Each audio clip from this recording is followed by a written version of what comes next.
கலசப்பாக்கம் அருகே முன்விரோதம் காரணமாக விசிக பிரமுகர் அரிவாளால் வெட்டி படுகொலை செய்யப்பட்டுள்ள சம்பவம் பரபரப்பை ஏற்படுத்தியுள்ளது. திருவண்ணாமலை மாவட்டம் கலசப்பாக்கம் அடுத்த சொரக்கோளத்தூர் கிராமத்தைச் சேர்ந்தவர் காமராஜ். இவர் விடுதலை சிறுத்தைகள் கட்சியின் இளஞ்சிறுத்தைகள் பாசறையில் மாவட்ட அமைப்பாளராக பணியாற்றி வந்துள்ளார்.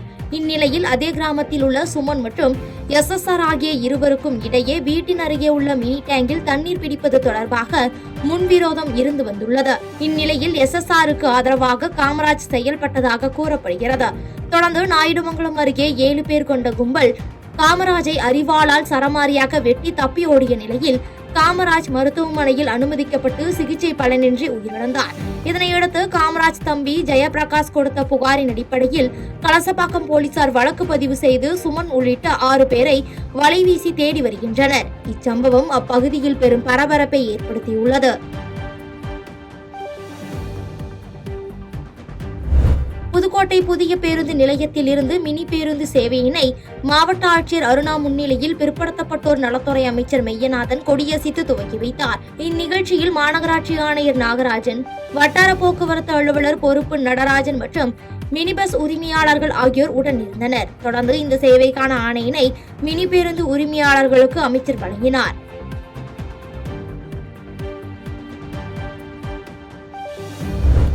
ஜூலை 25ஆம் தேதி தமிழக மக்களின் உரிமை மீட்பு பயணம் சென்னையில் தொடங்கி தமிழகம் முழுவதும் மேற்கொள்ள இருப்பதாக பாமக தலைவர் அன்புமணி ராமதாஸ் தெரிவித்துள்ளார். திருப்பத்தூர் அடுத்த ஆதியூரில் உள்ள தனியார் திருமண மண்டபத்தில் பாட்டாளி மக்கள் கட்சி சார்பில் ஒருங்கிணைந்த மாவட்ட பொதுக்குழு கூட்டம் நடைபெற்றது.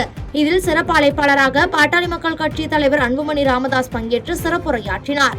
அப்பொழுது பேசிய அவர், கடந்த மாதம் நடத்திய மாநாட்டை பார்த்து எதிர்க்கட்சிகளும் மற்ற கட்சிகளும் பொறாமையில் அஞ்சுகின்றனர் என்றும், ஜூலை 25ஆம் தேதி தமிழக மக்களின் உரிமை மீட்பு பயணம் சென்னையில் தொடங்கி தமிழகம் முழுவதும் மேற்கொள்ள இருப்பதாகவும் தெரிவித்தார். மேலும் தமிழ்நாட்டில் சட்ட ஒழுங்கு சரியில்லை என்றும், பாமக நிர்வாகி திட்டமிட்டு துப்பாக்கியால் சுட்டுக் கொன்றுள்ளனர் என்று குற்றம் சாட்டி பேசினார்.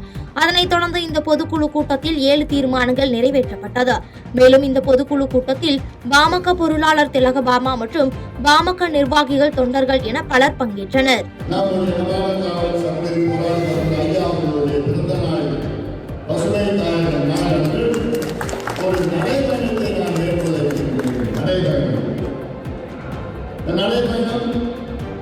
ஒரு நோக்கம், தமிழக மக்களின் உரிமை மீட்பு பயணம்.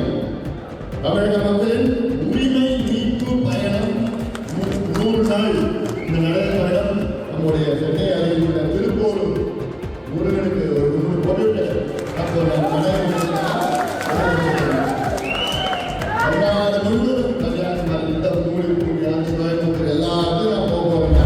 வாணியம்பாடியில் தொழிலதிபர் வீட்டில் புகுந்து கொள்ளை முயற்சியில் ஈடுபட்ட 3 பேர் கைது செய்யப்பட்டுள்ளனர். திருப்பத்தூர் மாவட்டம் வாணியம்பாடி நீலிக்கொள்ளை பகுதியில் வீடு புகுந்து 4 கொள்ளையர்கள் வீட்டின் உரிமையாளரை கட்டி போட்டு கொள்ளையடிக்க முயற்சி செய்த சம்பவம் பெரும் பரபரப்பை ஏற்படுத்தியிருந்தது. இதுகுறித்து போலீசார் தீவிர விசாரணை மேற்கொண்டு வந்தனர். இந்நிலையில் வீட்டில் பணிபுரிந்து வந்த வாணியம்பாடி அண்ணாநகர் பகுதியைச் சேர்ந்த சக்திவேல் என்பவர் தங்களது நண்பர்களுடன் இணைந்து கொள்ளையடிக்க திட்டம் தீட்டி ஆந்திராவைச் சேர்ந்த சாந்தகுமார் என்பவர் உதவியுடன் கூலிப்படையை ஏவி கொள்ளையடிக்க முயற்சி செய்தது போலீசார் விசாரணையில் தெரிய வந்துள்ளது. தொடர்ந்து அகரம் பகுதியைச் சேர்ந்த இளவரசன், வீட்டில் பணிபுரிந்து வந்த சக்திவேல், ஆந்திராவைச் சேர்ந்த சாந்தகுமாரி ஆகிய 3 பேரையும் போலீசார் கைது செய்துள்ள நிலையில் கொள்ளை முயற்சியில் ஈடுபட்டவர்களை தீவிரமாக தேடி வருகின்றனர்.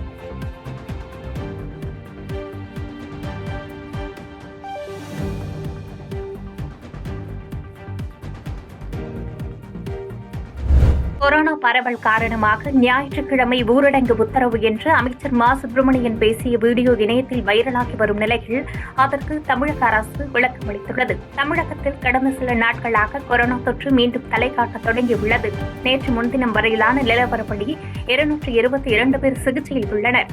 இந்நிலையில் தமிழ்நாட்டில் கொரோனா பரவல் காரணமாக வருகிற 22ஆம் தேதி ஊரடங்கு அறிவிப்பதாக மருத்துவ மற்றும் மக்கள் நல்வாழ்வுத்துறை அமைச்சர் மா சுப்பிரமணியன் கூறியதாக ஒரு வீடியோ ஒன்று சமூக வலைதளங்களில் பரவி வருகிறது. இந்நிலையில் அந்த வீடியோ பழைய வீடியோ என்றும் 2022ஆம் ஆண்டு ஜனவரி மாதம் கொரோனா பரவல் காரணமாக ஞாயிற்றுக்கிழமை ஊரடங்கு அறிவிப்பதாக வெளியான செய்தியை தற்போது வெளியான செய்தி போன்று தவறாக பரப்பி வருவதாக தமிழக அரசு சார்பில் விளக்கமளிக்கப்பட்டுள்ளது.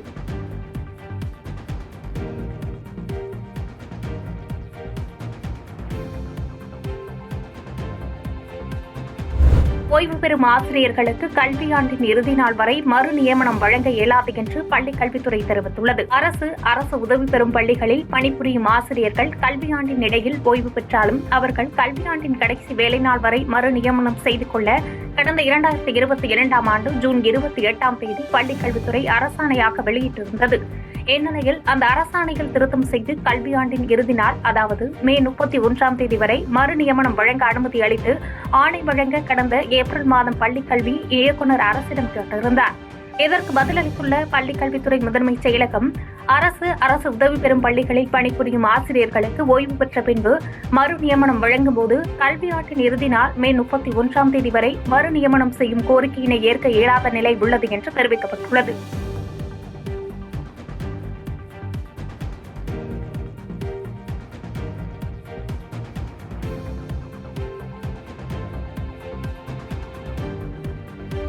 மேட்டூர் அணையிலிருந்து பாசனத்திற்கு திறக்கப்படும் நீரின் அளவு வினாடிக்கு 12,000 கன அடியாக அதிகரிக்கப்பட்டுள்ளது. சேலம் மாவட்டம் மேட்டூர் அணையிலிருந்து காவிரி டெல்டா பாசன பகுதிகளில் பாசன தேவை அதிகரித்துள்ளதால் மேட்டூர் அணையிலிருந்து பாசனத்திற்கு திறக்கப்படும் நீரின் அளவு வினாடிக்கு 10,000 கன அடியிலிருந்து வினாடிக்கு 12,000 கன அடியாக அதிகரிக்கப்பட்டுள்ளது. காவிரியின் நீர்பிடிப்பு பகுதிகளில் மழை பெய்து வருவதால் மேட்டூர் அணைக்கு வரும் நீரின் அளவு 6,040 கன அடியாக அதிகரித்துள்ளது. அணையின் நீர் இருப்பு 84.41 டிஎம்சி ஆக உள்ளது.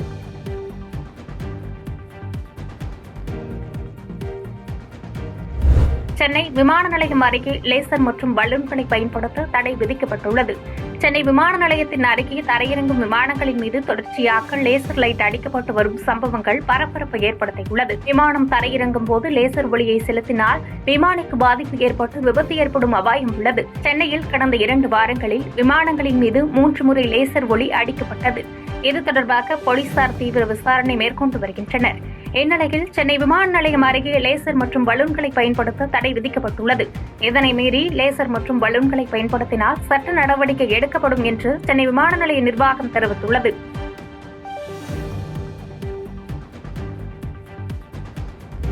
கடல் காற்று ஈர்க்கப்படுவதால் தமிழகத்தில் படிப்படியாக மழை குறையும் வாய்ப்புள்ளது என்று சென்னை வானிலை ஆய்வு மையம் தெரிவித்துள்ளது. வடமேற்கு வங்கக்கடல் மற்றும் அதை ஒட்டிய பகுதிகளில் நிலை கொண்டு இருந்த வளிமண்டல மேலடுக்கு சுழற்சி காற்றழுத்த தாழ்வு பகுதியாக மாறியுள்ளது.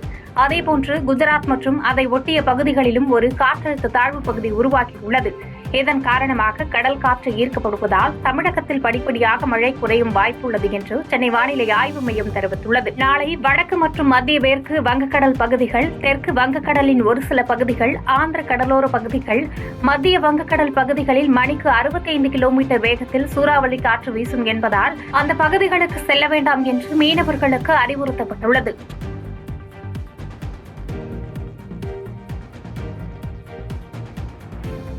செய்திகளை உடனுக்குடன் தெரிந்து கொள்ள கீழ்கண்ட கேபிள் மற்றும் டிடிஎச் நெட்வொர்க்குகளில் எம்நாடு செய்தி தொலைக்காட்சியை காணுங்கள். பாதகம் செய்பவரை கண்டால் நாம் பயம் கொள்ளலாகாது பாப்பா. மோதி மிதித்துவிடு பாப்பா, அவர் முகத்தில் உமிழ்ந்துவிடு பாப்பா. அண்மை செய்திகளை உடனுக்குடன் தெரிந்து கொள்ள இணைந்திருங்கள் எம்நாடு தொலைக்காட்சியுடன்.